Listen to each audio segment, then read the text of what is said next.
go time.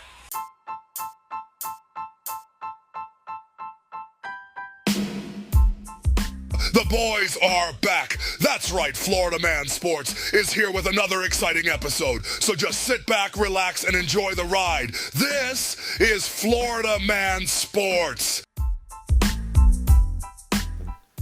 Ladies and gents, if you're tuning in, thank you for tuning in. You clicked from that video to this one, we appreciate you. Florida Man Sports is here, and it's fantasy football talk time, my friends, where it's week 4. One of us here is still undefeated in fantasy football, so you know who you should be listening to. The other guy lost, but he's got some making up to do.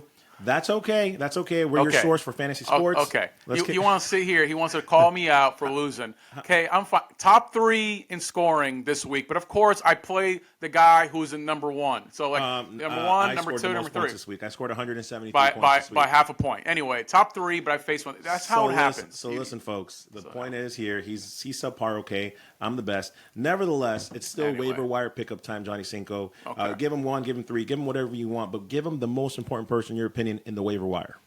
Well, there's a couple of guys here, but I wanted to go and just focus on one particular person. I alluded to this person previously, and we talked about it after like week 1 and again after week 2.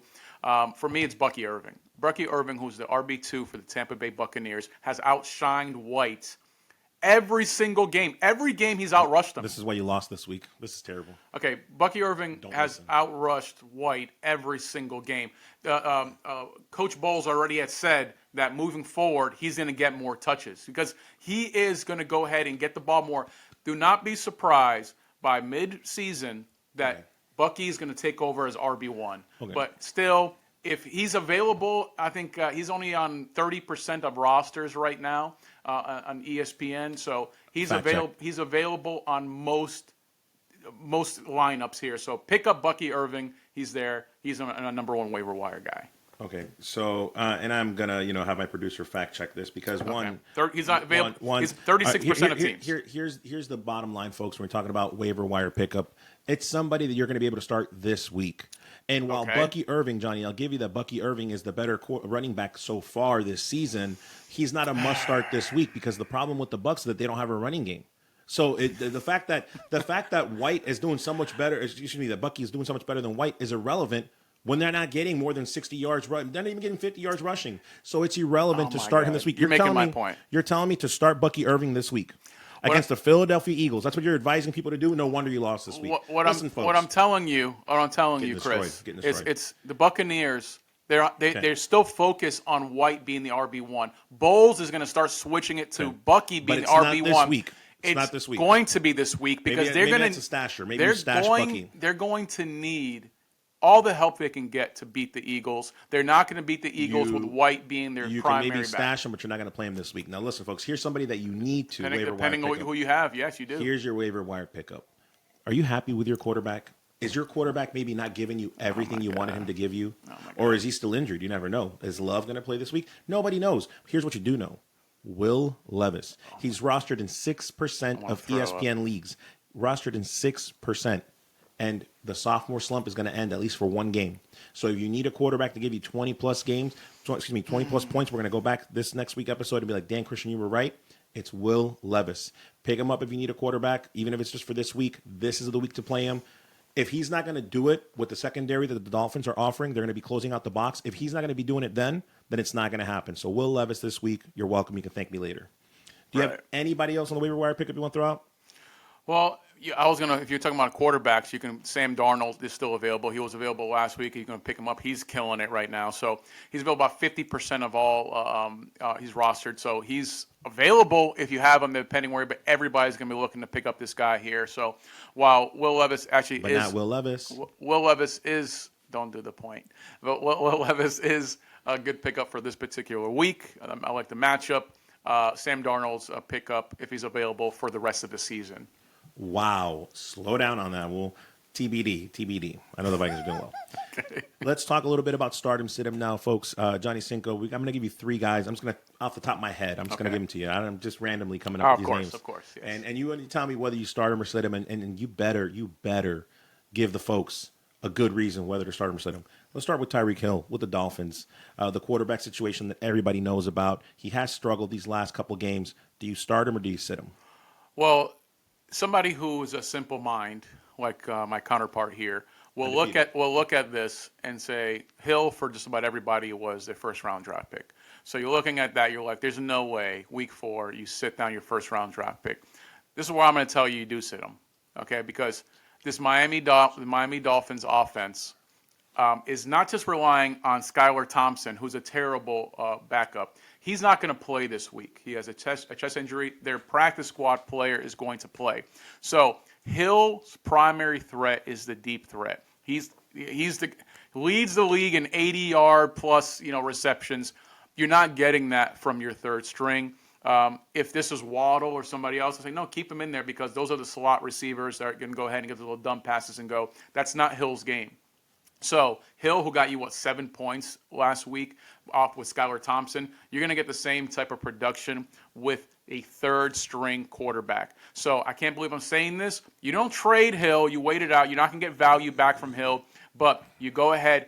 Everybody who has Hill, you're gonna have some. You probably picked him in that first round, but you have other wide receivers. So everybody has at least 3 wide receivers. You have 2 slots available wide receivers. You have 1 available there. So you have somebody who's obviously not as good as Hill, but is going to be better than Hill for the upcoming weeks. If you need to pick someone up, a better option will be Atwell. Atwell for the Rams, 93 yards. He's something like that's available. Like he's rostered on 2%. I can't believe I'm saying that even Atwell, or if you don't have a wide receiver, which you should, but ultimately Hill, who's arguably the best wide receiver in the game, is just not going to get you the production that you want. And it's hard to sit a first rounder this early, but I urge you to do so because the quarterback for Hill's game matters, and it's basically Chris as the quarterback for the Dolphins thrown to Hill. It's not happening. So this is why, folks, you get 2 perspectives of Florida Man Sports. So please like and subscribe if you haven't already turned this off after that wonderful rant of Johnny's. Look, folks, if you drafted a Hill in the first round, then there's 2 things that you and I both know. Number 1, you're weak because you picked wide receiver first. So you don't have 3. You don't have 3 wide receivers. You don't have 3. You are weak. You tell me teams don't have 3 wide receivers besides Hill because you have to worry about running back, quarterback, tight end. So I get it. We're here. Right. We're here. And so unlike my counterpart here, that's what you're not going to do. You're not going to bench your first round pick because he doesn't have the right quarterback to throw him the ball. Because look, at the end of the day, the coach McDaniels, as much as I criticize him, he's going to find a way to get him involved. Whether that's with a back screen pass, with a short little dump, he's going to get his stats. He's going to this week we'll talk about this next episode. This week I'm going to tell you right now, Hill's going to give you minimum 12 points this week, and for that alone, he needs to be started. He's your wide receiver one for a reason. He's your wide receiver 1 for a reason. Nobody you can name to give you 12 points as a flex option, because that's what you're talking about. A guy that you're talking about sitting, okay, is going to give you 12 points. You can thank me later. Don't listen to this guy. You got to be kidding me. Terrible advice. Terrible advice. This guy here. 1 and 2. Terrible advice. This 3-0. guy. This 1 guy and 2. 3-0. Is the worst. So he's trying to tell you like it's somehow a positive. Hey, I guarantee 12 points by your number 1 draft pick. 12 points. Way to go out on a limb, Chris. 12 points by Hill. Yeah, he's going to find a way to use Hill. How did that work out for Hill owners last week? How did that work out? Those 7 points help you win your game? No. Hill owners last week probably lost their week because they had Hill playing with Skylar Thompson, who got you 7 points. Now you're going to go ahead and pick up some schmuck off the practice squad, and somehow you're going to get so much more. You're telling me that at best, my number 1 draft pick is going to be 12 points? That alone has me. Let me gamble. And let me gamble with somebody Atwell or anybody else. This guy doesn't know how fantasy football 12 works. 12 points, my number 1 pick. He just exposed himself. Your argument is stardom or sit him. Your argument is stardom or sit him. Sit him. And I'm telling you, as a flex to get you 12 points, he's worth the start because he's your first round pick and you invested in him. We'll agree to disagree. That's the why, because you're so focused. We'll agree to disagree. It's fantasy football takes. Fantasy football takes cojones. Yes. So for you to go ahead, I'm 3-0. For you to go, I'm 3-0. I'm the returning champ. Shut your face. So for you to go ahead and sit a first-round draft pick, this already takes cojones, and I'm telling you, this is the time to do it. Lewis, if you're listening to the podcast, you should have sat him last week. You show right now. I want to get your take on this. I want to hear what Lewis has to say about this because nobody wants to hear what Lewis has to say. I would like to hear what say. Let's comment on that. Nobody wants to hear Lewis. So let's talk about another stardom or settle. Let's see if we can finally agree on something here. Probably not. Mark Andrews for Baltimore. The guy was on a snap count week 1. Week 2, he shows up a little bit. Then week 3, he's gone missing again. Do you start him or do you sit him? This to me is elementary, easy. What do you got? Well, Well, the tight end position, like I've alluded to and spoke about previously, is been disappointing for just about everyone here. So we talked about, week one that, so Laporta, Kelsey, Andrews, so those are the top tight ends that you ride with it. So ultimately for us, being that these are the positions, if you have these guys, you got to ride it out with them and hope that they turn things around. The exception to that is Andrews. You sit Andrews, okay? Andrews is not on the same plane as Laporta or Kelsey any longer here. We saw likely his backup actually get more touches. Andrews is just too inconsistent, unreliable. I'm not saying to drop Andrews, but you're not going to get any value in trade-wise here. But I'm telling you, you're better off going ahead and just go and not playing him. Better options, Kmet for Chicago is available there for a lot of guys. Conklin from the Jets is available there for a lot of rosters there. Those are two much better options that are actually going to play. Are going to get snaps. They're going to get targets. When Andrews plays a complete game and gets you a donut, and then week one was a no-show. Week two, he gets you single-digit points. I'm sorry, it's time to go ahead and call it for Andrews. Andrews is a spot. If you're lucky, go and put him in at the in your bye week if you have your other tight end. But he's been downgraded to the backup tight end. I no longer trust Andrews to be your primary tight end. You sit him. You said Andrews. Done. That's how that's done there. Just take notes. That's how easy that is.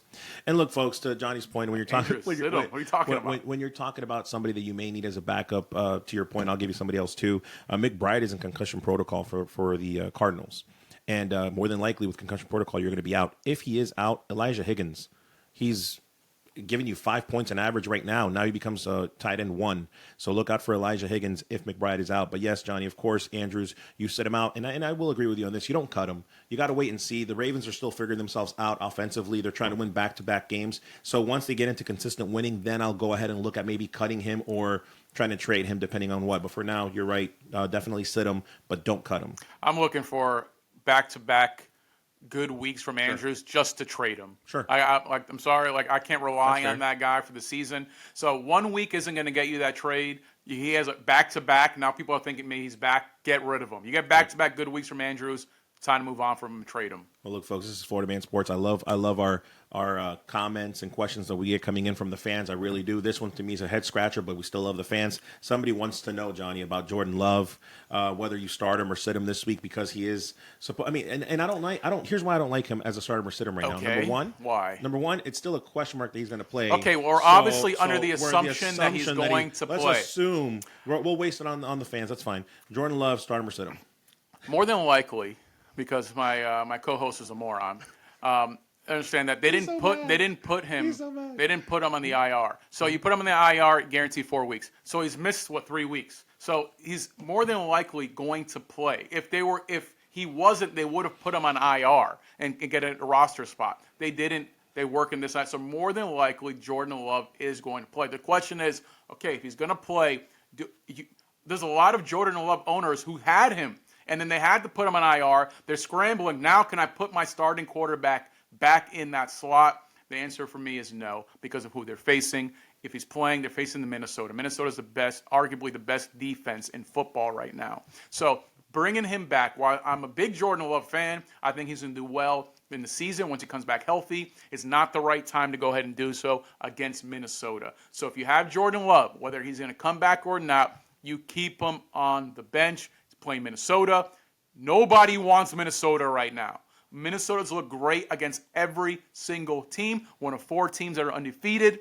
Minnesota, stay away. Jordan Love, sit. Once again, I got to agree to disagree with my counterpart because, look, folks, at the end of the day, number one, you got to think about where Jordan Love was drafted. Jordan Love was a top-tier quarterback. Oh, nobody cares. Number two, that's just what I was going to say. You're handcuffed to where you picked them. That's not how it works. Sir, everybody listened and fell asleep during your rant. It's my turn. Okay. Look, at the end of the day, Jordan Love is your starter. If Jordan Love is starting, you play him. Period. You're talking about Minnesota. Nope. I'm high on the fact that they're 3-0, but everybody knows they've overachieved with the quarterback they weren't expecting to start the season with. Now I'm not done yet, sir. Now let's look at Jordan Love as a quarterback versus Minnesota. You're talking about a 95 passer rating. You're talking about 578 yards and 4 touchdowns in 6 games over the Minnesota Vikings. So at the end of the day, the Vikings are expected to lose at some point this season, and Jordan Love is Jordan Love. So if he's available and he's starting, and he's starting for the Green Bay Packers, you start him for your team, period. Don't listen to this guy. You're giving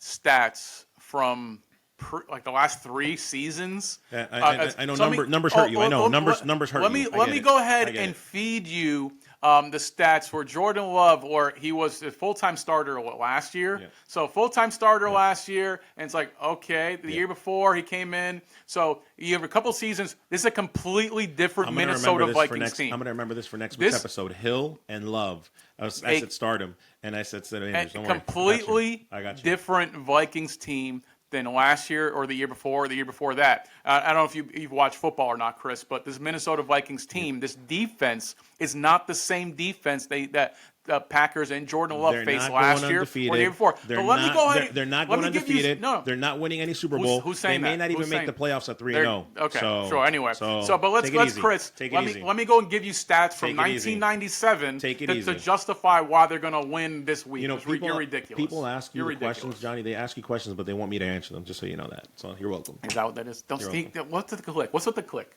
Nobody wants the. Nobody wants that. Nobody wants it, sir. Sorry, no. You're ridiculous there, but fortunately, you guys went ahead and suffered through another, rant by your boy over here. You're welcome. This guy gets high on the fact that in his league, in our league that we're in, I'm 3-0, so he thinks he's already crowning himself here. Everybody's under different situations. I dropped 176 points this week. I gave you the best options with the players are available and the reasons why you should do it. Chris is going to go ahead and tell you, handcuff yourself to where you drafted him. Don't fall for that trap. Listen to your boy. With those guys, you should. We thank you for listening. We thank you for watching. Please do not forget to share, like, all the things that we want you to do. Available on all podcasts. So this Apple link will take you to the predictions picks. You don't want to miss them. Okay, so you keep do that again. You look really cool doing that. Thank you guys for listening and watching. We're out.